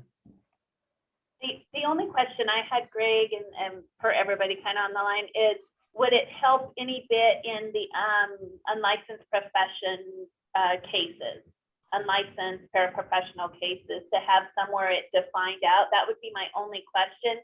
I think usually, for most licensees, it's that scope. You have the scope, and that's basically the definition of what this profession is. You have the title somewhere that this is the title of it, but usually it's not defined that I've kind of seen in any of our stuff. But the only thing I was thinking, like, if it would help in those unprofessional cases, unlicensed cases, basically, not unprofessional, but unlicensed cases, then it might be helpful, but otherwise I don't really see any need for it. I imagine that the scope of practice will be set forth in the rules of court for the different types of licensure as well. So we'll have probably a scope rule or a subdivision within the scope rule for the family law paraprofessional, what they can and cannot do, probably more about what they cannot do as a way of defining their scope of practice. And then another provision for collateral criminal licensure, which we can cross-reference here. In terms of, I think what you're alluding to, the unlicensed practice, that really brings up Rule 5.5. And I think, let me just go down here. I did put in a placeholder for a reference, or we probably want to do that here, a reference to the rules of court regarding where the scope of practice is defined. So yeah, here it is. Cross-reference to the CRC scope of license rule included here. So this 5.5 UPL rule says licensed paraprofessional admitted to practice in California shall not practice law in California beyond the permissible scope of their practice. And then probably we'll have a cross-reference to the rules of court that define the scope of practice. So I agree with Kimberly's concern and comments that I think these bad actors that we see are going to try to do what they can to fly under the radar, so to speak. So to do just enough and not to get caught practicing law without a license. So to the extent that we need to help prevent that, if defining what a licensed paraprofessional is will help with that, even though we have this, then I'd like to see that, because I think these bad actors will do whatever they can to keep doing what they're doing. Right. I think we will be defining the scope of practice through the rules of court. And to the extent, so these rules of professional conduct are meant to impose disciplinary standards on people who do hold a license. So those people that don't hold a license, who are trying to practice law, they're going to be probably not looking at the rules of professional conduct for paraprofessionals. They will probably be looking at the statutes that help stand up the program, as well as the rules of court. I think those bad actors who are doing everything they can to fly under the radar are really going to be violating probably, I would imagine, if the legislature stands this up through statute, a criminal sanction for doing so. But in terms of these rules, these are the rules, these are the standards for those who are licensed. Our license, okay. And the rules, those rules don't refer to these rules for definitions, right? Am I right? I'm sorry if that question is totally ignorant, but Well, I'm not sure. I'm not sure whether or not the rules of court are going to be referring to the rules of professional conduct. I can't imagine an instance in which that would be the case, other than more broadly saying, referring to the rules of conduct as being the disciplinary standards for paraprofessionals, and they need to abide by them. But we will have, I think, as I'm saying here, probably cross references to the rules of court, and perhaps some statutory references, just as we do in the rules for lawyers, where appropriate, usually in the comments, but not always, sometimes in the rule itself. So for instance, in the duty of confidentiality rule, we refer to the duty of confidentiality under the State Bar Act, because that's how it was originally created in California. okay. May I ask the status of determining the official name for Yeah, I'd like this that too. professional? Yeah. And I only ask because I took Kim's comment slightly different. I mean, paraprofessionals might be generic enough to sweep in a whole host of folks. And so I'm just curious, and lawyer and attorney, in my view, is relatively specific and understandable. Anyway, all I have to say is, if there's a unique name that might be ultimately adopted for these folks, that might help address this question as to whether or not it should be defined. So yes, almost everybody completed their survey, and we're sort of analyzing those results and then going back to the consultant that Justice Petru and I met with the results of the survey to see if she has any further recommendations, but we're going to bring that all forward at the June meeting. Cool. And is paraprofessional still one of the names that's? It's one of them. I don't know if it actually is one of the last names standing. I can't remember. Linda, are you here? Yes, I am. That's okay. I don't mean to distract. Okay, I'm which just one? curious. I don't remember if paraprofessional ended up in like the top 10. And we Okay. haven't What's completed ahead? that analysis yet. Yeah. So, So Okay. Yeah. Oh, the question right now is whether we want to include a definition of a paraprofessional in 1.0.1. And here, just to give you an example of, like, we actually do define terms by referring to other areas of law. So for instance, writing has the same meaning stated in Evidence Code, section 250. So we could do that.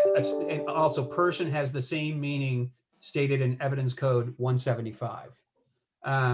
So because it is a new profession, we could have something here like, I'm just going to say licensed paraprofessional right now, even though I'm wholly convinced that's not going to be the name of the profession.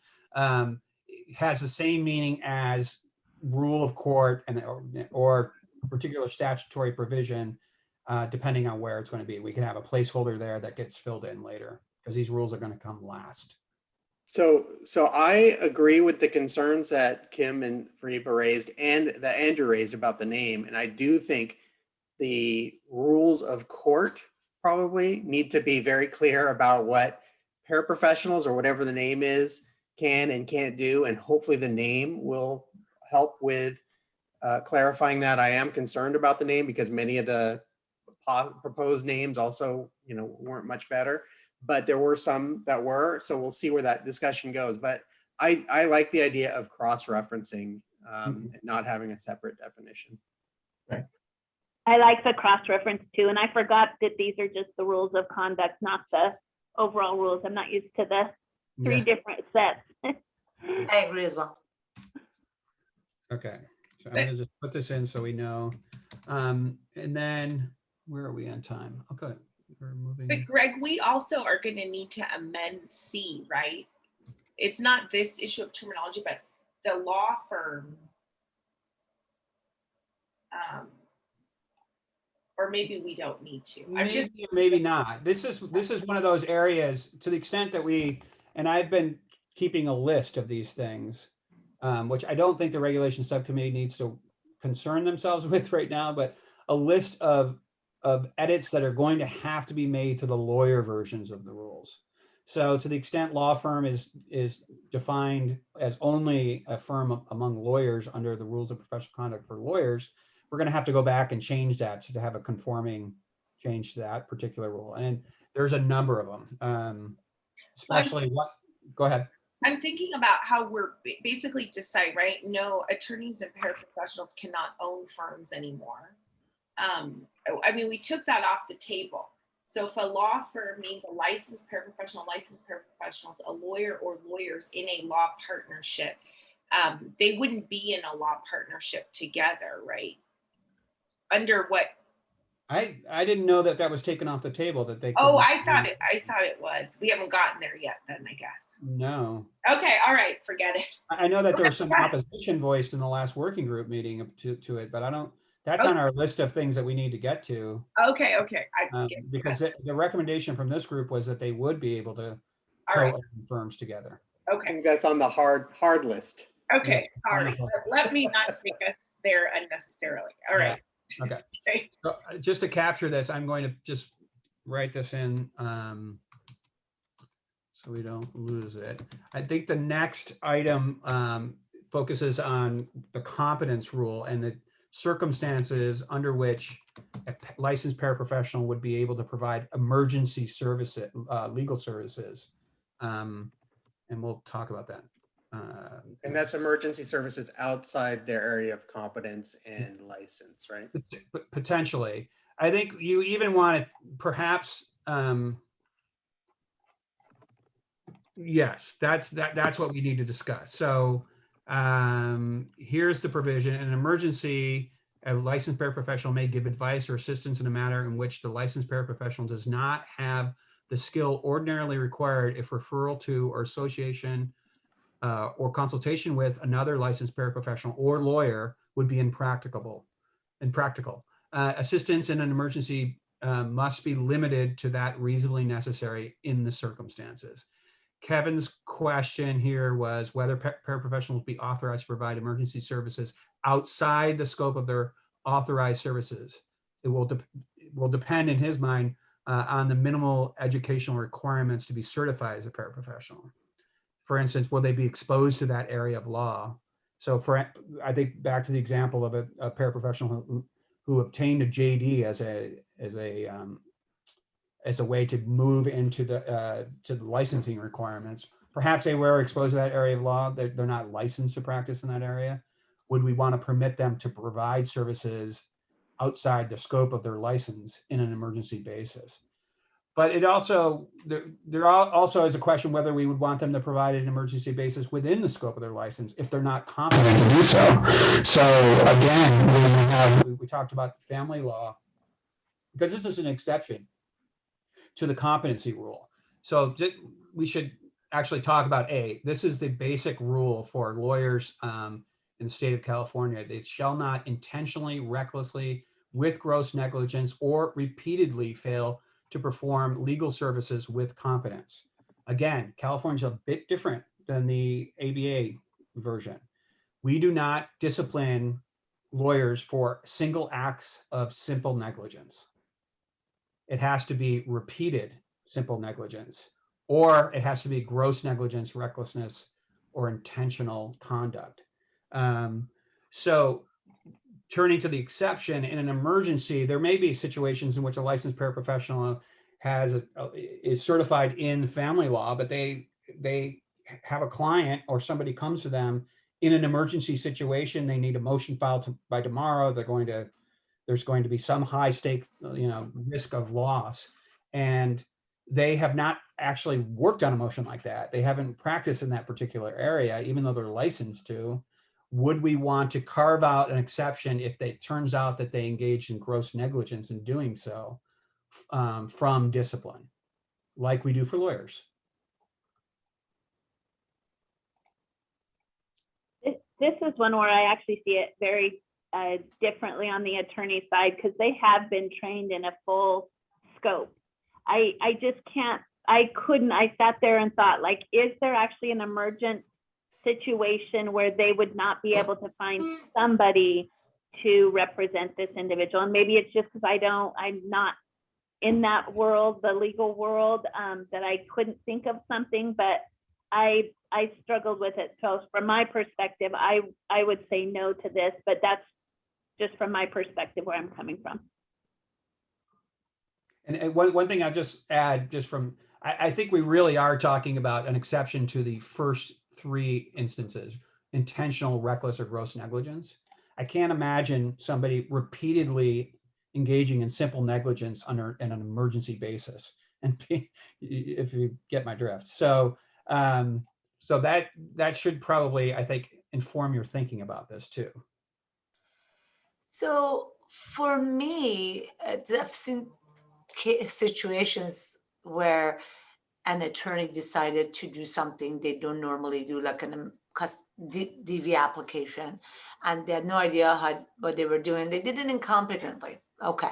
But the difference here is that attorneys have a general license and we're creating professionals with a limited license. So we've got to impose different rules and palpable differences between the two. And that's why I didn't support a fee cap, is that, we're creating basically limited license attorneys. That's in my view, by allowing them to do everything in center area an attorney can do. So I have a problem with that. But anyway, so in this situation, because they have a limited license, first off, limited. So I don't think a paraprofessional license in UD, just because their client told them, oh, I need a DV restraining order, it is urgent, they should be allowed to file DV, prepare and file DV restraining orders, right?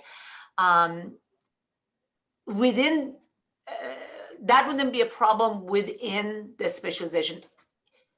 Even, let's say a paraprofessional has a family law license, but has never done a DV. Mostly they do, let's just say divorce, property issues, regular, no DV. But their client needs a DV restraining order. I think in that situation, I'd be more comfortable because they are exposed to that practice. Even if they don't do it on a regular basis, they still got training and they're exposed to it anyway. So that would be my position, that within the specialization area, they'd be allowed to do something they don't do as a matter of practice if it's an emergency situation, but not outside of their practicing.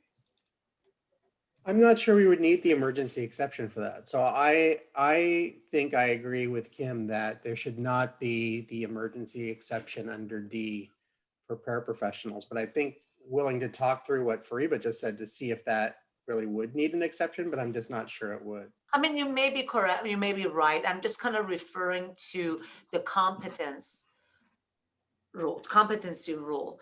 And, whether a paraprofessional not doing a certain task, like a DV restraining order, ever, there's never done it, and they've been a paraprofessional for 5 years and now they have to do one. I don't want them to be held liable, responsible if they do something wrong. I don't know. Does that make sense?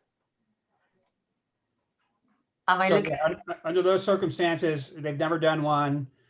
It's an emergency for some reason. Somebody really needs this done now. They cannot find anyone to refer this person to. The clock is ticking. The options, if we take D out, the option is they're going to say, I'm sorry, I just can't help you.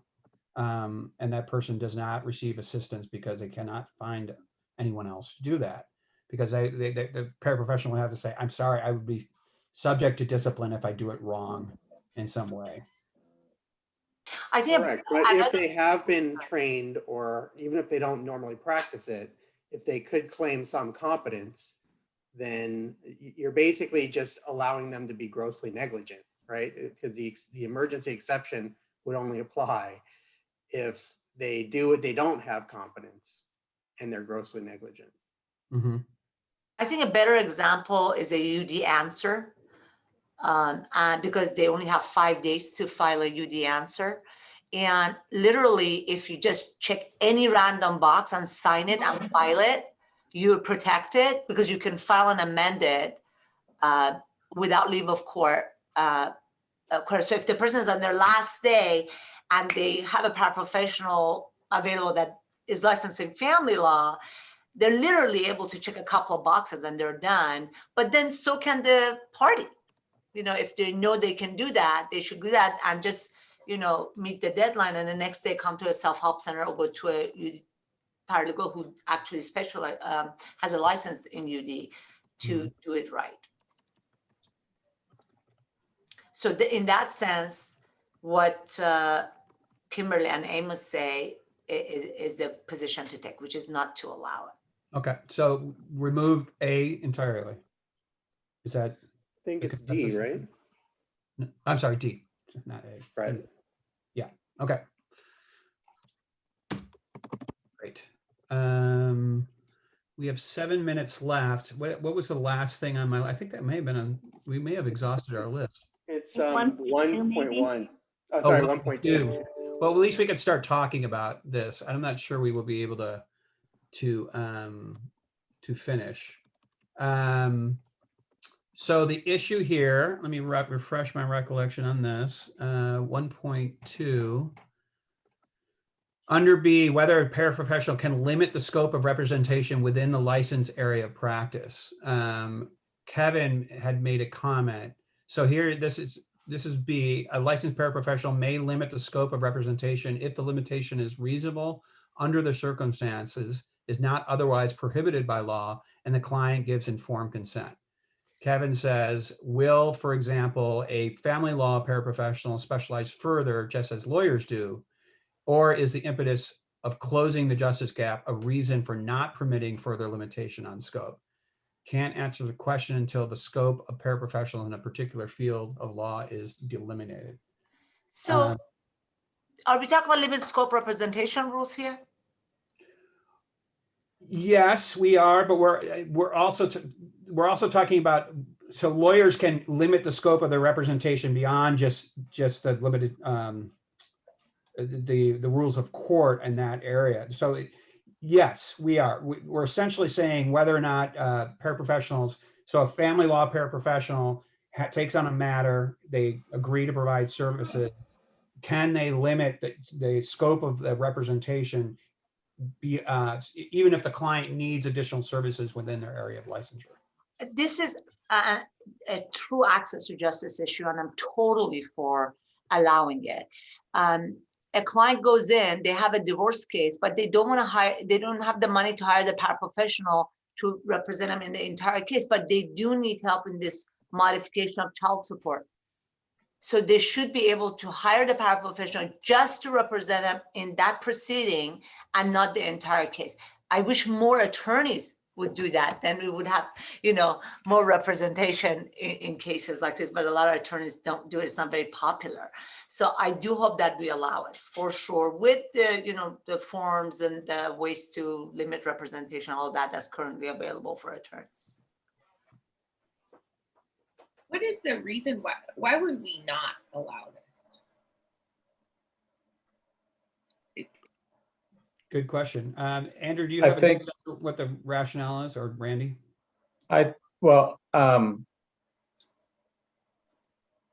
Just to put it out there and play devil's advocate, I think an argument could be made to not permit paraprofessionals to limit their scope of representation.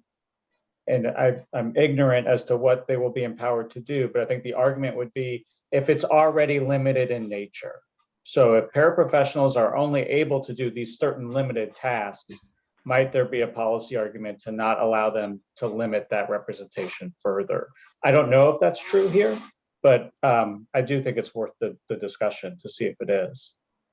And that is how I read the professor's comment here, which is if there's a limited license to do certain limited things in, let's say, an unlawful detainer case, could they, you know, accept the fee and not do all of those things, right? Could they accept the fee and just say, you know, I'm only going to do X, Y, and Z. I'm not going to do the other things that are permitted in my limited license.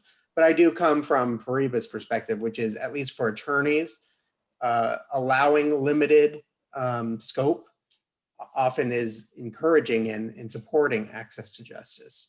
In the attorney context, and the question I think is, you know, if you know, flip that to are we actually undermining access to justice if we allow paraprofessionals to say, here's my limited license, these are the things we're doing, but for you, I'm only going to do A, B, and C, not E, F, and G. But I don't think that's the way we should look at it. It's the client who can go in and say, hey, I just need you to help me fill out the UD answer. I don't need you to go to court with me or anything. I just need help to fill this out. I can't afford, because they don't want it or they can't afford it, whatever the reason is. Shouldn't the client have a right to select, to limit the scope of representation by a paraprofessional? I agree. So I'd be in support of including it. I think the more limited the license is, the more problematic this becomes. But if we're allowing broader licenses to encompass a whole bunch of different things, then allowing the consumer to come in and say, I only want help with these things makes sense. If it's a limited license that they could just help with answers and help with, the first appearance, then I think that might be more problematic. Yeah. I think this is an area where the comments could help. You could put into the comments almost exactly what you just said, Amos, because this is brand new to the rules in 2018, and it was strongly supported by the legal services community. And one of the things I think Toby Wachtrild mentioned a lot was that the first line of this is whether the representation limitation is reasonable under the circumstances. Mm-hmm. And so on top of just the informed consent, what the client wants and what the client's willing to agree to, there's a professional independent judgment exercised by the lawyer to say, can I do this reasonably? Is this more harm than good to the client if I take this one stick out of the bundles and that's all I do? And so the comment could precisely say that if you're a limited license professional who has a very narrow scope of what you're allowed to do, it might not ever be reasonable. But if you have a broader license, it might be absolutely an important access opportunity for you to limit your license. But I think that reasonable language is where you can anchor the comment to.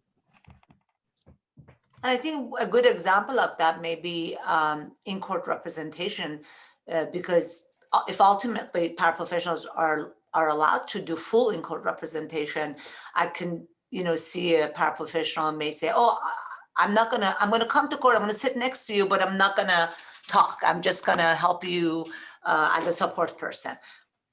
Is that a reasonable limitation of services? Or maybe we could limit it by saying that at the client's choice, limited scope representation is allowed. Well, I think it would always be at the client's choice. So the paraprofessional can't put limits. Like, I'm only going to help you with the answer. I'm not going to go to court with you. Right. I mean to say, if the paraprofessional were to say, look, I say that to the client, they're like, no, I want you to go to court with me, then they just wouldn't engage them. They would say, well, I'm sorry, I can't help you then. Right. Well, this is another example where informed consent is required. Well, and again, I think Greg's assumption is there's otherwise an exception at the initial stages of representation. Yeah, but what happens if Absolutely. If you've already engaged, I know as well, like you've already engaged the paraprofessional, you're deep into your matter, and then they say, oh, well, now you're going to need this kind of hearing. I really don't want to do that. That's more challenging. Well, I think that's when the reasonableness factor comes in. If the limitation is, I've agreed to represent you, and in the course of it, you said, I really don't like that other lawyer. I don't want to, negotiate with that lawyer anymore. So you're going to have to find somebody else to do that. That might be an unreasonable limitation to impose on your client once you're midstream in the representation. Or when you start taking the case, you're not good at litigation. Let's say it's a family law case. You're not good at litigation. You take the case anyway. And then when it comes to litigation, you say that to your client. That's also could be considered not reasonable. Mm-hmm. We could impose those kinds of limitations on them. So again, I think this discussion is why the informed consent is important prior to the engagement, because any of these things coming up mid-engagement is a problem, and not specific because of this rule. I think we should allow, informed consent for limited scope and limited services. But I think, this discussion needs to be pushed up in front of the engagement for paraprofessionals. So are we, Well- do we have an agreement that B should stay as it is right now? Yes, for me. Okay. For me. Yeah. Okay, great. We got can through only our do it. list and it's 12:02.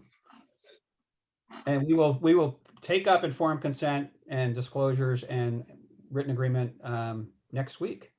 Hey, we're getting good at this.